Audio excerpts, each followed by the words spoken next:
Hey, this is DMG's Bootstraps and Business, and today we're going to find out about TigerStop. They got their start in a garage in the Pacific Northwest, and now they are a global manufacturing and automation company who serves multiple industries and makers with a fantastic mission statement. And Liz Dick is the Sales and Marketing Director, and thank you for joining us, Liz. So I know you're a both coaster. So West I Coast and am. East Coast. So tell me about growing up in the Pacific Northwest and then how you made it to the East Coast. Yeah, absolutely. So I am always going to be a true blue Pacific Northwester. So let's just start off with the West Coast is the best coast. But yes, I was born and raised in Portland, Oregon. My family has been there for generations and generations.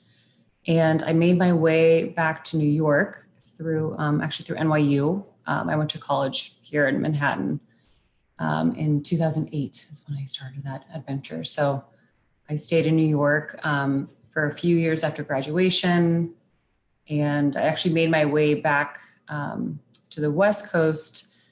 It was supposed to be just very temporary. I was having a minor surgery, and in the meantime, I kind of tapped my parents and said, "Is it all right if I come help you guys out? It looks like your social media could use some love." And they were sort of fascinated because they were like, "Okay, this is interesting. You've never expressed interest in working in the family business before. And also, who are you? Who do you think you are? You need to come interview. We need to see if you have the proper qualifications."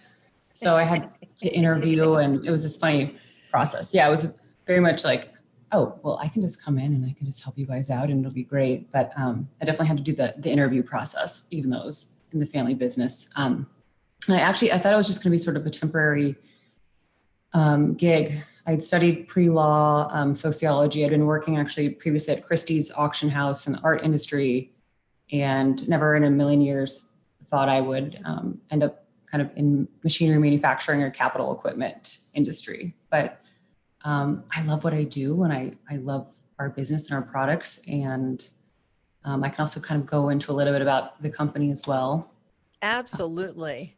Yeah. So my father was he was a classically trained furniture designer. He went to London College of Furniture, and he was one of those people who at age 10 already had a business card that said he was going to be a woodworker, inventor, entrepreneur, and beekeeper.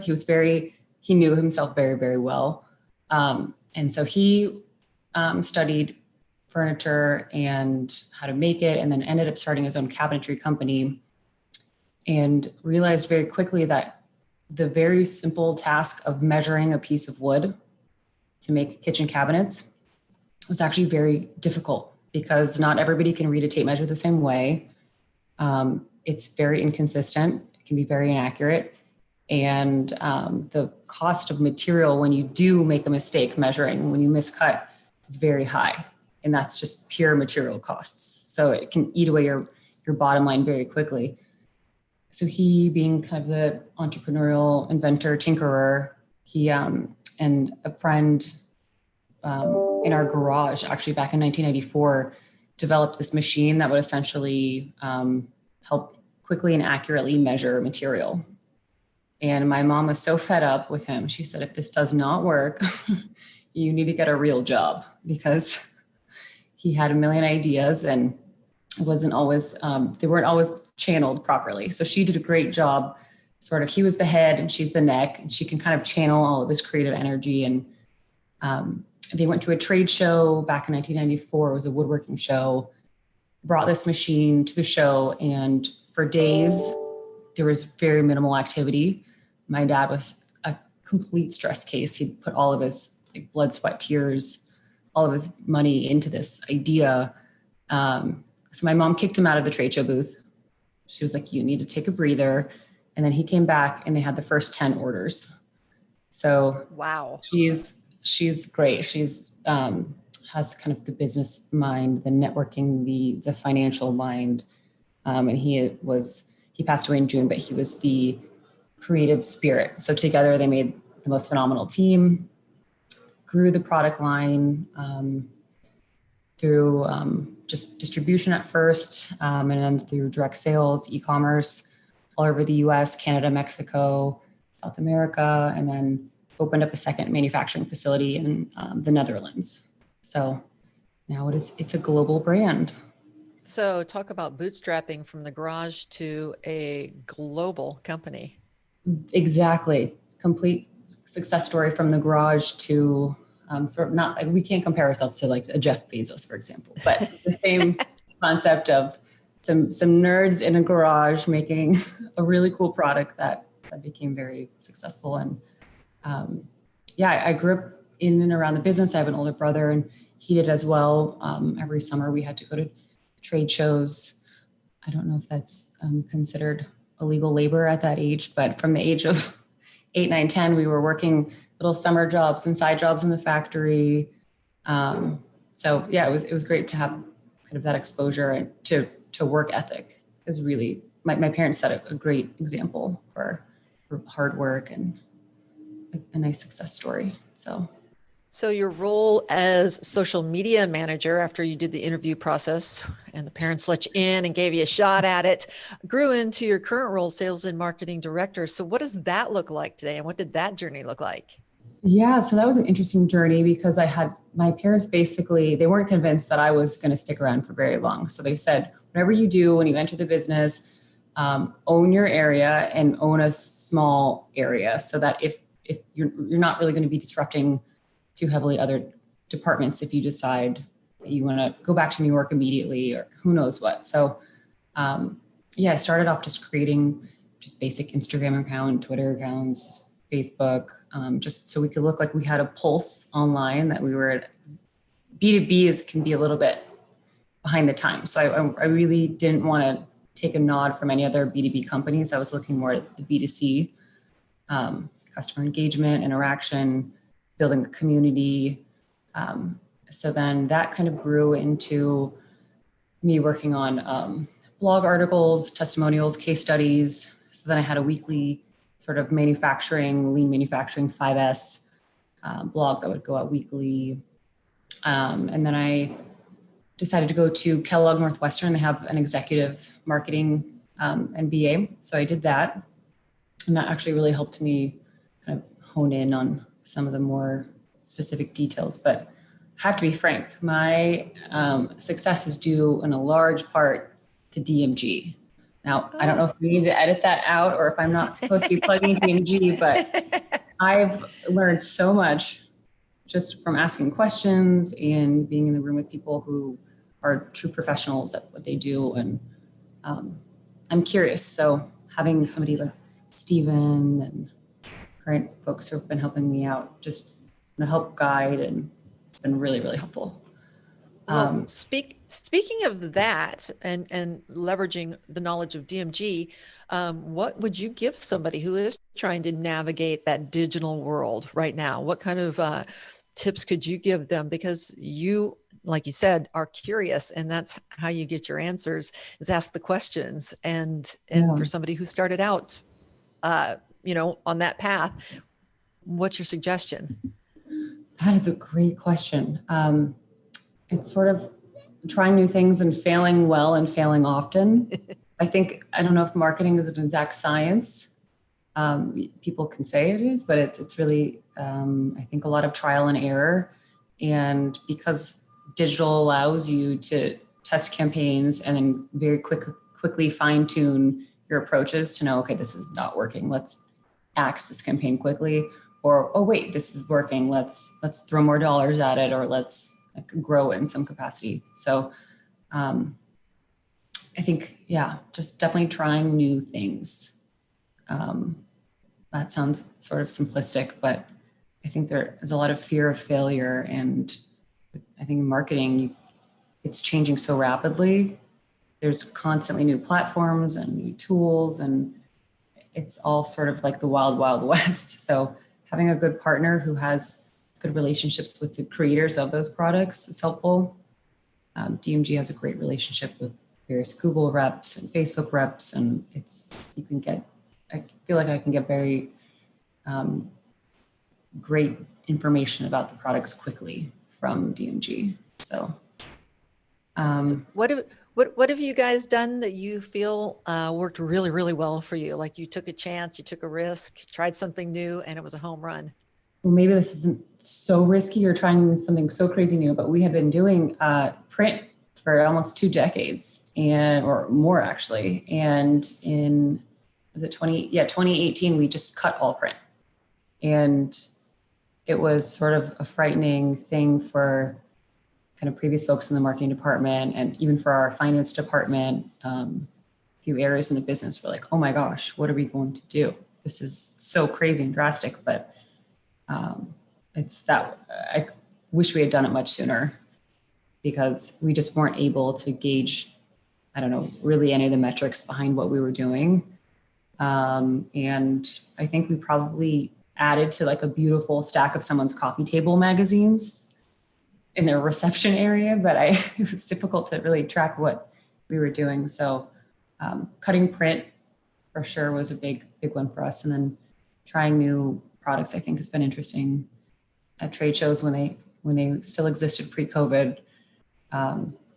Various tools, kind of what is it, polygonal targeting attribution or various sorts of geofencing.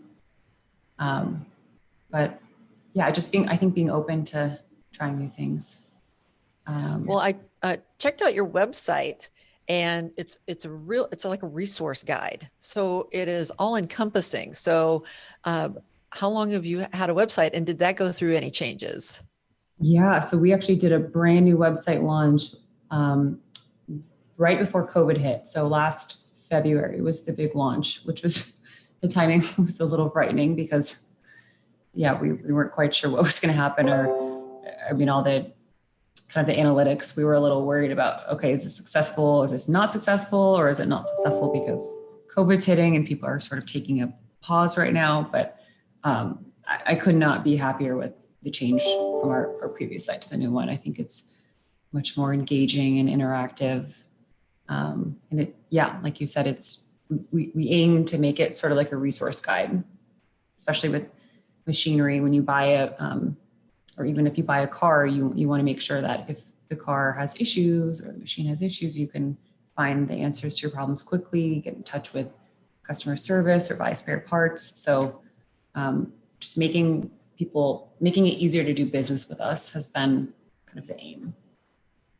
And I know you guys have a great mission statement in regards to Thank you. community and makers. So why don't you just tell us what that is? Because that's it feels like, and it sounds like you maintain a local touch, like a touch points. Thank you so much. Yeah, we definitely try as hard as possible. So our mission is to empower local manufacturers to be globally competitive. This was hugely important to my father, to my mother, still is to kind of the ethos of the company. And essentially we look at manufacturing as one of the most important economic indicators of success. So if a state or country has strong local manufacturing, what happens is that it creates communities around that manufacturing. So there's something called the manufacturing multiplier index. So for every job created in manufacturing, there's 3 to 5 additional jobs created in other industries.